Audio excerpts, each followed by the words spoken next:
situation du pays appelle au sursaut. Ce sursaut vital des peuples dont la survie est en jeu. Ce moment, nous le vivons.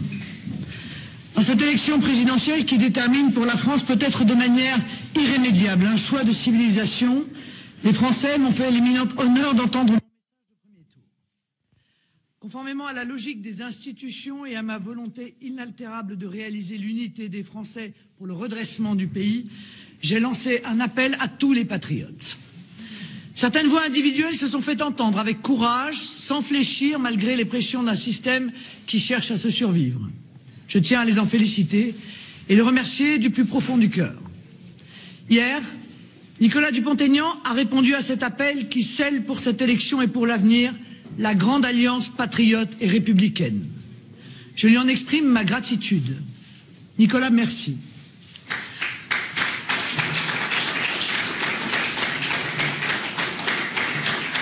En dehors de qualités humaines que chacun lui reconnaît, Nicolas Dupont-Aignan a d'éminentes vertus, au premier rang desquelles celle qui m'apparaît la plus grande, la plus estimable. Il est un patriote sincère et exigeant.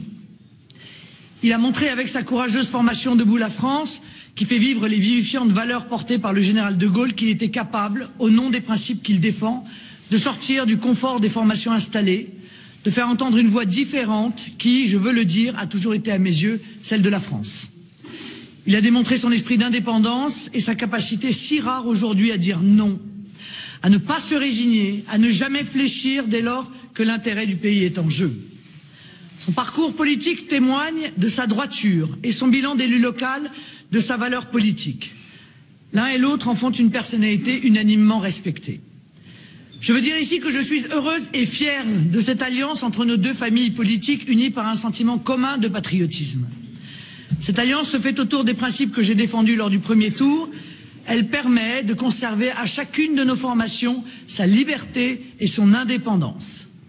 Au terme d'une discussion constructive, nous avons convenu d'un texte commun qui précise certains points du projet, en enrichit d'autres et en ajoute également.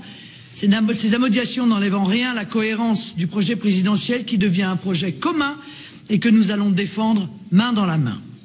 Oui, c'est ensemble, c'est unis que nous allons mener la campagne pour rassembler encore et encore dans les quelques jours qui nous restent et dimanche 7 mai emporter la victoire patriote et républicaine dont le pays a besoin. Nous devons arracher notre pays à la finance, à la soumission, au grand tourbillon de la mondialisation qui nous emportera si nous l'affrontons sans savoir nous protéger. Nous devons soustraire les Français à l'horreur du terrorisme islamiste, à l'oppression de la délinquance quotidienne, au risque malheureusement de plus en plus avéré d'une dilution culturelle et d'une remise en cause de nos valeurs fondamentales. Présidente de la République, je nommerai Nicolas Dupont-Aignan Premier ministre de la France, appuyé par une majorité présidentielle cohérente et unie par l'intérêt national que nous ferons naître avec lui. Nous constituerons un gouvernement d'union nationale qui réunira des personnalités choisies pour leurs compétences et leur amour de la France. Vous le voyez, chers compatriotes, l'alliance qui s'est nouée, cette alliance pour le pays n'est pas une alliance de circonstances. C'est la grande alliance patriote et républicaine qui incarne la recomposition que le pays attend. Les électeurs du premier tour l'imposent avec l'élimination des anciens partis. Cette alliance est la voie vers la rupture, cette rupture tant promise qui n'est jamais arrivée.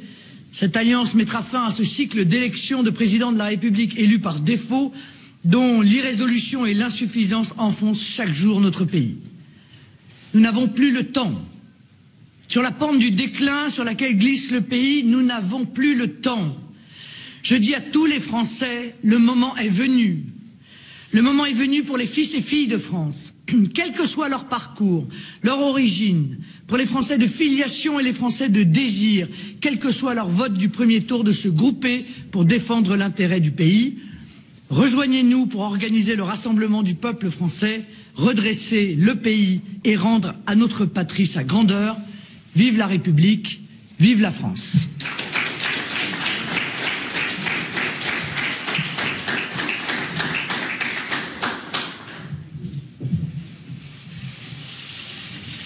C'est un jour historique. C'est un jour historique parce que nous faisons passer l'intérêt de la France avant des intérêts personnels ou des intérêts partisans. Notre pays est à la croisée des chemins. Le second tour de cette élection présidentielle est sans aucun doute l'un des plus importants de l'histoire de la Ve République.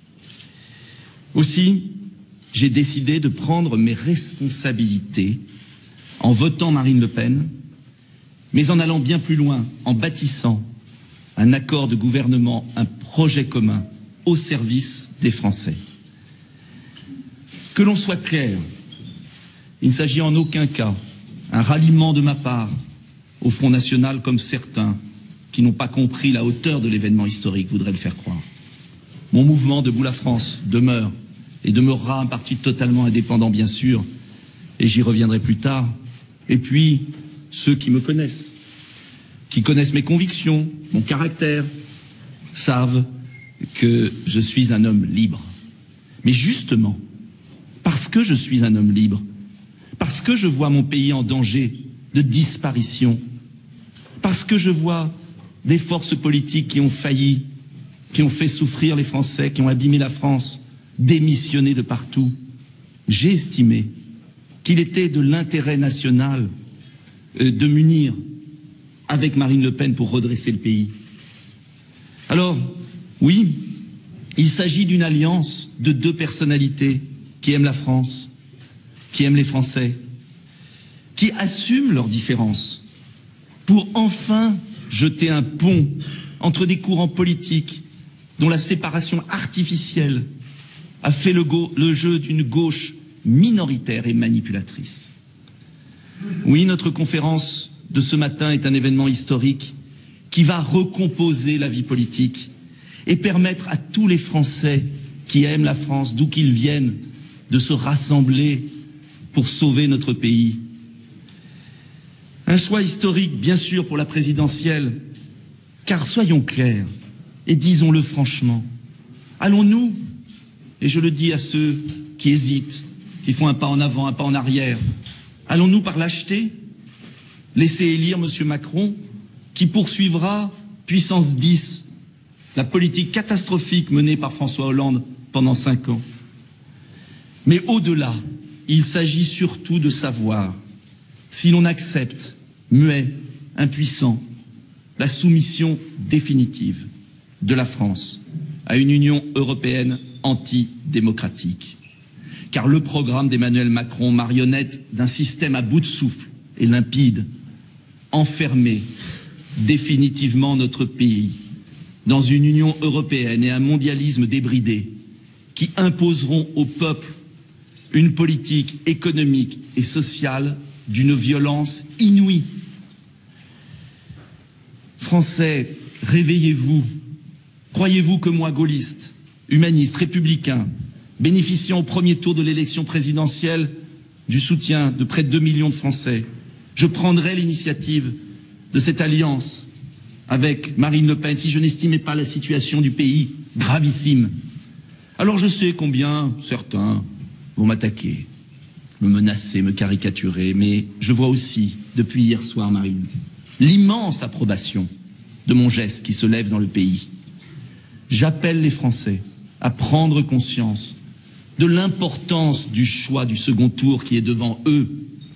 Il faut lire les projets, regarder qui soutient M. Macron, s'interroger sur la folie qui consiste à confier la 5e puissance mondiale à un banquier aventurier qui n'a jamais été élu nulle part, qui ne connaît pas son propre pays et qui méprise le peuple. J'appelle les Français à refuser l'immense manipulation médiatique qui vise à imposer à un homme une politique contraire à l'intérêt supérieur de la nation. C'est pourquoi j'ai décidé, oui, de répondre à l'appel à l'Union des patriotes et des républicains de Marine Le Pen et d'oser, oui, d'oser devant l'histoire, bâtir un vrai accord de gouvernement pour une France que j'ai toujours voulu tout au long de mon parcours politique, libre. Et je l'ai prouvé en quittant l'UMP après le référendum de 2005, forte en ayant un programme de reconstruction économique, de relocalisation, de développement scientifique, de projection dans l'avenir de notre pays, est juste, car on ne redressera pas le pays en faisant souffrir les Français. Alors, cette feuille de route qui vous a été communiquée permettra aux Français de tous horizons, de toutes origines, de toutes croyances, d'être pleinement rassurés sur mon geste politique. Je veux le dire très clairement. Nous nous sommes rencontrés à plusieurs reprises cette semaine.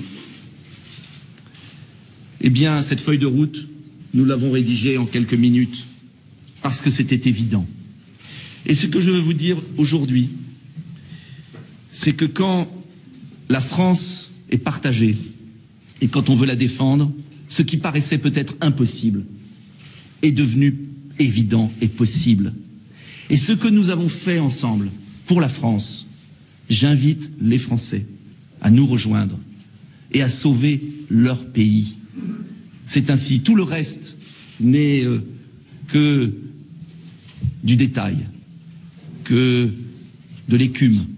Mais il y a une vraie vague qui se lève dans le pays. Et je veux dire aux Français qu'il reste très peu de temps. Très peu de temps. Je veux les supplier de penser à leur pays, à l'histoire millénaire. Notre pays, on n'a pas le droit de le laisser tomber. On n'a pas le droit.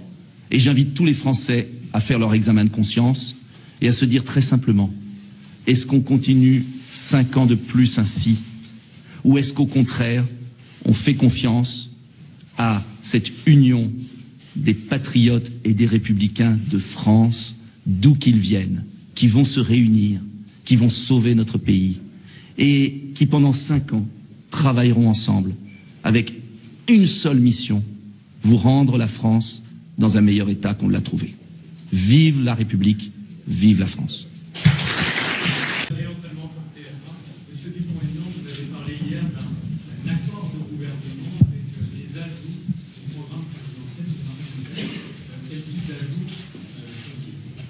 Vous l'avez dans le document qui vous a été remis.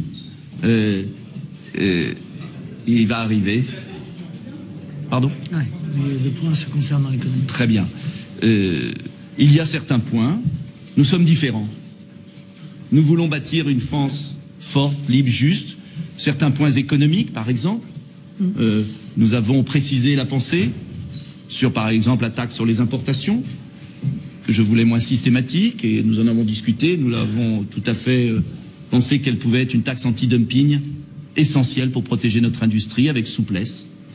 Je pense aussi au combat que je mène en faveur des personnes en situation de handicap, qui a été un des grands combats de ma campagne présidentielle, qui est une cause que je défends depuis 20 ans.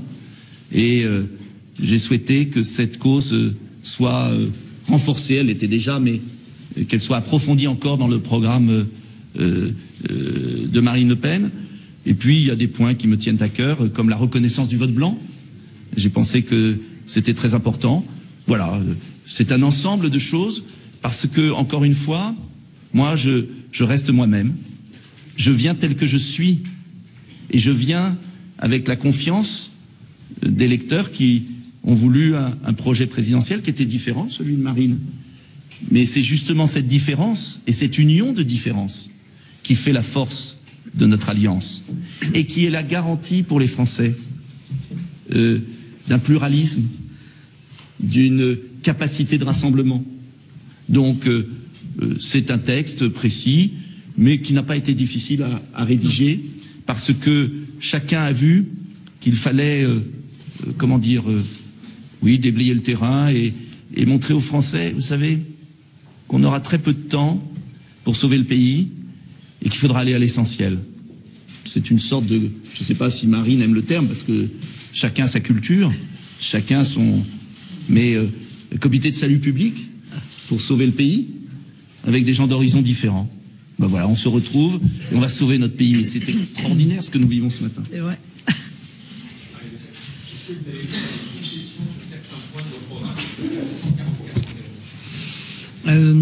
D'abord, un certain nombre d'améliorations, oui, je le dis très clairement. Je pense que ça révèle aussi le sens que j'ai de la priorité. Il y a des priorités, ce sont sur ces priorités que nous effectuons cette alliance. La priorité de la liberté de notre pays, de sa souveraineté, du retour de la démocratie, sur lequel nous avions déjà des projets qui étaient somme toute très similaires. Sur un certain nombre d'autres, j'ai tenu compte, bien sûr, des éléments qui étaient essentiels pour Nicolas Dupont-Aignan. Il vous l'a dit, son projet pour venir en aide au handicap.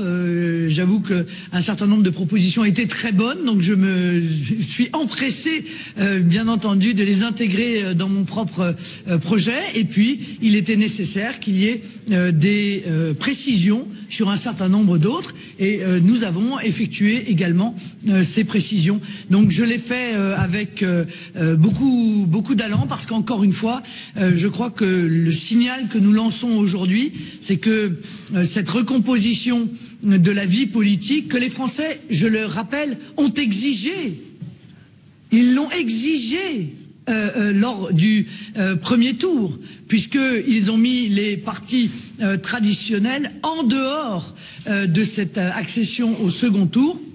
Eh bien, elle nécessite de se réunir sur les grands points essentiels qui apporteront aux Français la prospérité, la sécurité, la défense de notre culture et le retour de la France dans le monde. Car croyez-moi, pour être allé dans un certain nombre de pays dans les mois dans les derniers mois, le monde attend le retour de la France. Oui. Vous avez régulièrement parlé sur Madame Le Pen. À la télévision, vous avez notamment dit: est-ce que vous avez envie de confier les clés du pays à la famille Le Pen? Qu'est-ce qui a changé aujourd'hui? Quelle est la cohérence de votre politique? L'alliance, c'est que justement, par ma présence, par la confiance que m'accorde Madame Le Pen, eh bien, je suis le garant, justement, de cette ouverture, de ce rassemblement. C'est ça de procéder par addition. Et si vous lisez toutes mes déclarations, j'ai toujours dit que j'avais des points communs et des points de différence. Et justement, je ne veux même pas employer le terme négocier, parce qu'on en a parlé franchement. Je prends un exemple sur la scolarisation des enfants étrangers, où j'ai demandé qu'il y ait totale scolarisation et qu'il n'y ait aucune discrimination. Bref, il y a eu des points, on a discuté, on a évolué. Mais vous savez, il y a un premier tour de l'élection présidentielle. C'est la logique. Il y a un deuxième tour de l'élection présidentielle. Et j'ai le sentiment vraiment que certains ne l'ont pas compris. C'est la logique des institutions voulues par le général de Gaulle. C'est tout. Au premier tour, on exprime une préférence. Et je n'aurais pas été candidat si j'avais le même programme que Madame Le Pen. Il était différent, oui. Et les personnes qui me soutiennent sont différentes, ont une histoire politique très différente, très difficile aussi à surmonter. Mais est-ce qu'on regarde vers l'avenir ou est-ce qu'on regarde vers le passé? Est-ce qu'on se trompe d'objectif? Vous savez, le général de Gaulle à Londres avait rassemblé des gens très différents. Oui. Très différents. Et donc, il y a un moment dans la vie, et vous savez, j'ai eu beaucoup de consultations avec les miens. Il y a un moment, il faut aller à l'essentiel quand son pays est menacé de disparition. J'insiste là-dessus. Monsieur Macron a pris des engagements à Berlin, a pris des engagements d'un gouvernement économique de la zone euro, ce qui veut dire qu'il n'y aura plus aucune marge de manœuvre pour notre gouvernement. Et si je devais faire une boutade, je dirais que le choix, c'est de savoir si c'est Madame Le Pen ou Madame Merkel qui est présidente de la République française. C'est très clair. Et moi, je suis le garant, avec mon caractère, et je pense que Marine Le Pen le connaît, même si on ne se connaît pas depuis si longtemps, et mes convictions profondes. Je suis un être libre. Et je dis à tous ceux qui se sont inquiétés de mon choix, pourquoi pas le dire, qui se sont interrogés, je le fais inébranlable dans mes convictions humanistes, gaullistes, républicaines et sociales. Inébranlable. Et je le fais parce que je suis certain que nous sommes capables, tous les deux et avec d'autres, qui nous rejoindront, j'en suis sûr, de sauver le pays et de donner ce qu'on a de meilleur pour notre pays. comme les Français donnent ce qu'ils ont de meilleur pour la France. Et moi, je n'accepterai jamais l'arrogance, le mépris d'une certaine caste qui se rassemble aujourd'hui, après avoir ruiné le pays pendant 30 ans. Avez-vous remarqué qu'ils se rassemblent tous autour de M. Macron, comme si leur seul point commun, c'était le bilan catastrophique qu'ils ont? Et je le dis aux électeurs des Républicains, ce qui s'est passé dimanche soir, à 20h10, était une honte pour la démocratie. Car voir des leaders républicains qui ont combattu M. Macron avec tant de force pour se jeter dans ses bras, sans aucun dialogue comme nous, sans aucun écrit, sans aucun... Parce que nous avons... C'est vrai qu'on a mis du temps, on a laissé du temps au temps, on a réfléchi, on a travaillé. Parce que ce que je veux dire aux Français, c'est que c'est solide, c'est pas... c'est solide. C'est solide parce qu'il y a un amour commun de la France, et c'est solide parce qu'il y a un projet commun. Et c'est solide parce qu'il y a le respect de notre indépendance. Nous nous respectons dans notre indépendance. Et d'ailleurs, Debout la France présentera des candidats aux législatives face au candidat Front National, tout à fait au premier tour, parce qu'il y a le différent choix pour les Français. Mais justement, plusieurs patriotismes se rassemblent au service du pays. Et ça, c'est un signal extraordinaire que nous envoyons aux Français. Il y aura des candidats Debout la France et des candidats Front National dans les 577 circonscriptions. Il y aura le temps des législatives, je crois. Il faut d'abord gagner la présidentielle. Mais c'est l'esprit, pour moi. Vous décrivez la transition de la monnaie unique à la monnaie commune européenne n'est pas un préalable à toute politique économique. Qu'est-ce que ça signifie? C'est une réflexion majeure pour vous, madame? Non, ça signifie qu'il y a beaucoup de mesures à mettre en œuvre qui toutes ne dépendent pas de la transition de la monnaie unique vers la monnaie commune. Je pense, et j'ai eu l'occasion de le dire, à la mise en œuvre immédiate des budgets du CICE et des budgets qui sont actuellement accordés aux grands groupes pour la baisse des charges vers les TPE-PME. Ceci ne dépend pas, en l'occurrence, de la monnaie. Donc il y a toute une politique économique à mettre en œuvre immédiatement qui n'est pas liée, encore une fois, à cette nécessaire transition, cette nécessaire transformation de l'euro monnaie unique vers l'euro monnaie commune.